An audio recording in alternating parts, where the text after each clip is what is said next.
कि जो बीजेपी की सरकार हम नहीं कहेंगे, मोदी की सरकार कहेंगे। भगवा और मुस्लिम हुई है जी। बस ये दो ही की, और तीसरी कोई जाति की राजनीति नहीं हुई है। 2025 में आपकी क्या कोशिश रहेगी? फिर मांगेंगे, मांगना हमारा अधिकार है, देना न देना उनका कर्म। कहे कि हमेशा कभी भी उन्होंने मुद्दे की लड़ाई नहीं लड़ी है। कांग्रेस जब भी लड़ी है मुद्दे की लड़ाई लड़ी। कांग्रेस पार्टी का होना चाहिए, कांग्रेस पार्टी राष्ट्रीय पार्टी है और उनका जो अपना वजूद है वो कभी खत्म नहीं हो सकता है। दरभंगा जिला का हायाघाट विधानसभा क्षेत्र हमारे साथ प्रतिभा सिंह जी है, जो कांग्रेस की डिवोटी वर्कर है और हायाघाट में इनका एक स्कूल चलता है। निश्चित तौर पे जो एक महिला की लाइबिलिटीज होती है परिवार की, उसके अलावा इनकी जो लाइबिलिटीज है वो समाज की लाइबिलिटीज है। और कहीं ना कहीं जो एजुकेशन की स्थिति है बिहार में, उस पर इनका एक एम था। चूंकि राजनीति करती थी मुंबई से कांग्रेस की, और वहां से छोड़ के लोग अक्सर पलायन करते हैं गांव से शहर की ओर, और ये शहर से गांव की तरफ वापस आई है। तो निश्चित तौर पे कुछ तो बात होगी, उन्हीं सब मुद्दों पे चर्चा करेंगे। लेकिन सबसे पहले जानेंगे कि जो कांग्रेस की आज वर्तमान में स्थिति है, अध्यक्ष तो बदल गए प्रदेश में, लेकिन अभी भी बहुत सारे जिलाओं में ऐसे अध्यक्ष हैं जो काफी ओल्ड एज हो चुके हैं, एनर्जी के साथ काम नहीं कर पा रहे। तो क्या वहां बदलाव होना चाहिए? और अभी जो प्रभारी है कांग्रेस के, चाहे कन्हैया कुमार का जो यात्रा चल रहा है, और अलगा लांबा जी बार बार बिहार में आ रही है, तो जो जिस एनर्जी के साथ कांग्रेस यहाँ मेहनत कर रही है, क्या लगता है कि 243 विधानसभा का जो सीट है कांग्रेस अकेले लड़ेगी या अलायंस में लड़ेंगी? क्या मानती है मैम, आपकी पार्टी अकेले चुनाव लड़ेगी, एकला चलो के राह पे चलेगी, या फिर अलायंस में ही आप लोग रहेंगे? क्योंकि अभी जो लालू यादव के यहाँ अवतार पार्टी थी, उसमें आपके जो बड़े नेता थे, शायद उन्होंने दूरी बना ली थी। देखिए, ये तो उन लोग की आपसी सामंजस्य है कि क्यों नहीं गए, या किसी काम में भी हो सकते हैं कि बिजी हो, क्योंकि हमारे यहाँ अभी प्रभारी सब बार बार आ रहे हैं, दिल्ली से बार बार आ रहे हैं, विजिट कर रहे हैं। तो शायद ये सब भी बातें हो सकती हैं कि उस जगह वो नहीं पहुंच पाए। और रही बात साथ लड़ने की या अकेला लड़ने की, तो ये साथ लड़ने की बात या अकेला लड़ने की बात तो अल्लाह कमान करेंगे। लेकिन एज ए वर्कर, क्योंकि आप भी एक सक्रिय कार्यकर्ता है, जमीन से जुड़ी हुई है, तो वर्कर के मन में तो इच्छा होगी ना, तो वर्कर की क्या इच्छा है? अलायंस में ही लगे रहे या फिर अपने दम पे कुछ करें? ये बातें हमने अपने प्रभारियों को बताया है, जितने बार भी आए हम लोगों ने कहा है। इनफैक्ट हमारे जो अध्यक्ष वगैरह भी हैं, सब भी बैठे हुए थे, सबने एक डिमांड रखी थी कि हम लोग अकेले लड़ेंगे, बेशक हम 2 ही सीट पे आए, लेकिन मेरे वर्कर नहीं टूटेंगे जी।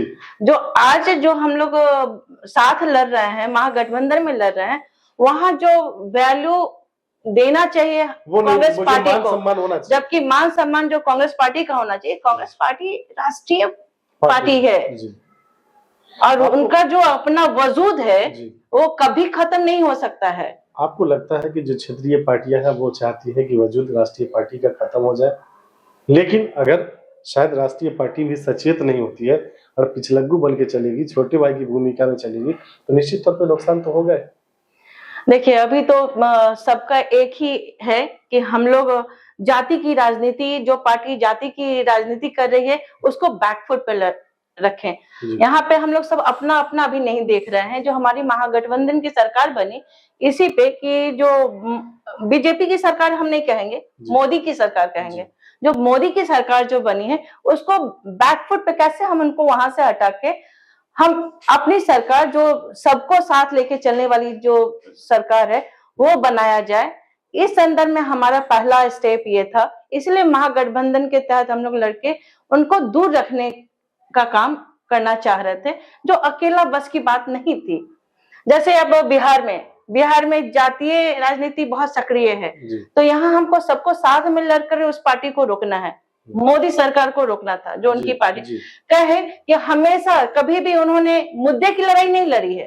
कांग्रेस जब भी लड़ी है मुद्दे की लड़ाई लड़ी, बट मोदी जी ने कभी मुद्दे की लड़ाई नहीं लड़ी। हमेशा भगवा और मुस्लिम बस ये 2 ही की, और तीसरी कोई जाति की राजनीति नहीं हुई है। अब कहीं से कोई स्लोगन आएगा कि बटोगे तो कटोगे, दिस इज रॉन्ग।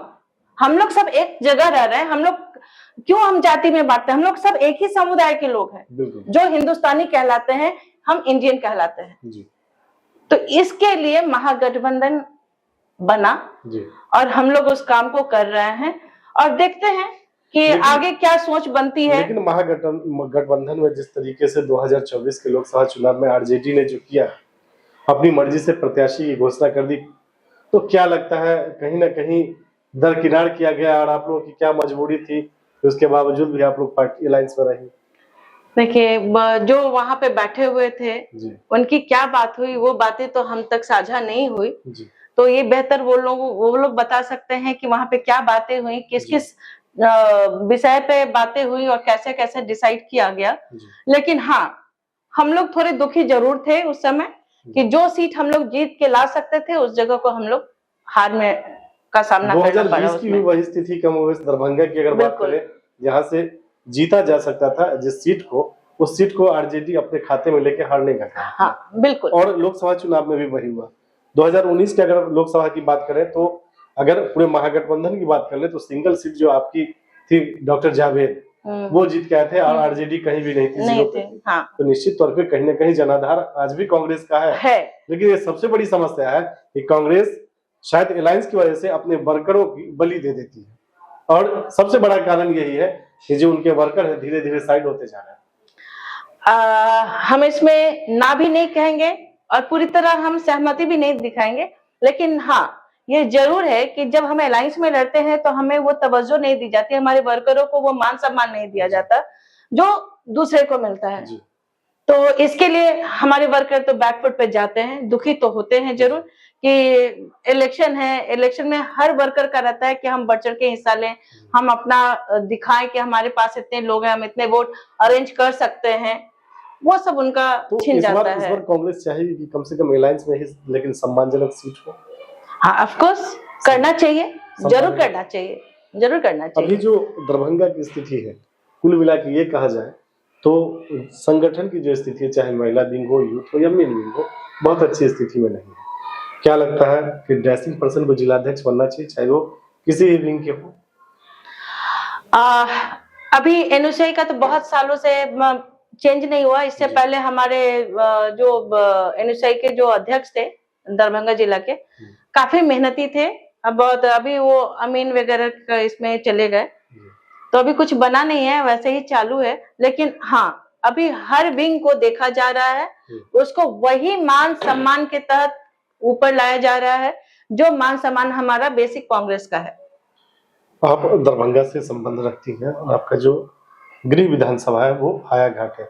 2020 में भी आपकी दावेदारी थी, लेकिन अलायंस की वजह से शायद मौका नहीं मिल पाया। तो 2025 में आपकी क्या कोशिश रहेगी? फिर मांगेंगे, मांगना हमारा अधिकार है, देना न देना उनका कर्म। तो बार बार कब तक मांगेंगे? क्या प्रतिभा सिंह जी के लिए विकल्प खुला रहेगा या सिर्फ कांग्रेस ही? नहीं, सिर्फ कांग्रेस। क्या कारण है? देखिए, आज प्रतिभा सिंह को आप या ये पहचान जो मुझे मुंबई में दिया गया कांग्रेस ने दिया, यहाँ आकर ठीक है, प्रतिभा सिंह का अपना भी आइडेंटिटी है, उसके पेरेंट्स का आइडेंटिटी है जिसके कारण लोग प्रतिभा सिंह को जानते हैं।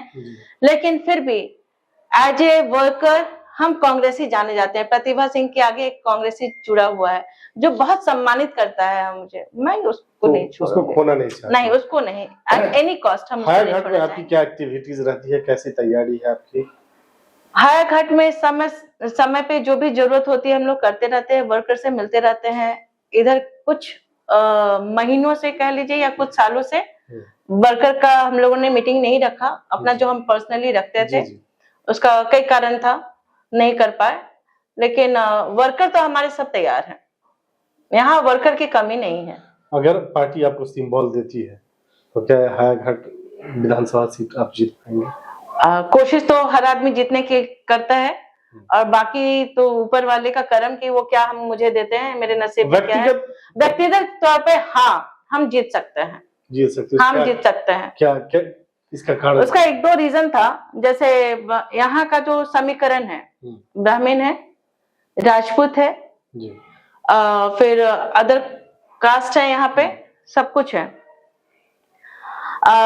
जिस हिसाब से पिछली बार इलेक्शन हुआ था, भोला यादव जी ने मुझे कहा था कि राजपूत का वोट जो है सो टर्न नहीं हो रहा है, समझे। हम लोग गए भी थे तो उन लोगों से बात करने के लिए, तो उन लोगों का एक ही कहना था कि दीदी आपके लिए कुछ भी। माने अगर प्रतिभा सिंह आती है हाँ, तो पार्टी कोई पार्टी का कोई मतलब नहीं है, चाहे वो किसी भी दल में हो, वोट प्रतिभा सिंह। हाँ, तो वो प्रतिभा, ये यहाँ आपका पे मजबूत ऐसा, पॉइंट, ये मेरा मजबूत वैलिड पॉइंट था। हम लोगों की सहयोग और शुभकामनाएं आपके साथ है। पार्टी आपको सिंबल देती है और जनता मौका देती है, तो चुनाव जीतने का एज ए विधायक आपकी पहली प्राथमिकता क्या होगी? पहली प्राथमिकता तो हमारा ये होगा कि हमारे लोग हमारे साथ कंफर्टेबल रहें, कुछ भी कहने के लिए खुले रहें, छुपाए नहीं, और हम उनके हर काम में सहयोग कर सके। मेरा पहला कि वो खुले रहेंगे तो मुझे अपनी समस्या से अवगत कराएंगे। मेरे पास दरबान नहीं बैठा होगा, कोई भी डायरेक्ट, हाँ, आज जैसे मिल रहे हैं, हाँ, जैसे आज है वैसे कल भी है, हाँ, ये आपकी बस ये मेरा प्राथमिकता है। हायाघाट की जनता से आप क्या अपील करेंगे?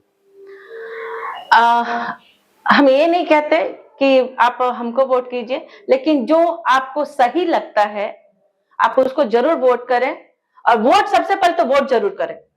घर के एक एक व्यक्ति जो वोटर है वो आके वोट करें, और किसी में कोई दबाव नहीं कि आप मुझे ही वोट करें, उसी को वोट करें, नहीं, आपको जो लगता है, ताकि आप अपनी गलती से सीखेंगे, सीखने की एक राह निकलेगी कि हाँ आपने फलाने को वोट किया, वो आपके यहाँ कोई काम नहीं कर पाया, ठीक है, 5 साल आपका खराब हुआ, लेकिन 5 साल के बाद तो आप सचेत हो जाइएगा, तो बदलाव तो फिर शुरू होगा। लेकिन ये जरूर सोचे कि हाँ अब बस,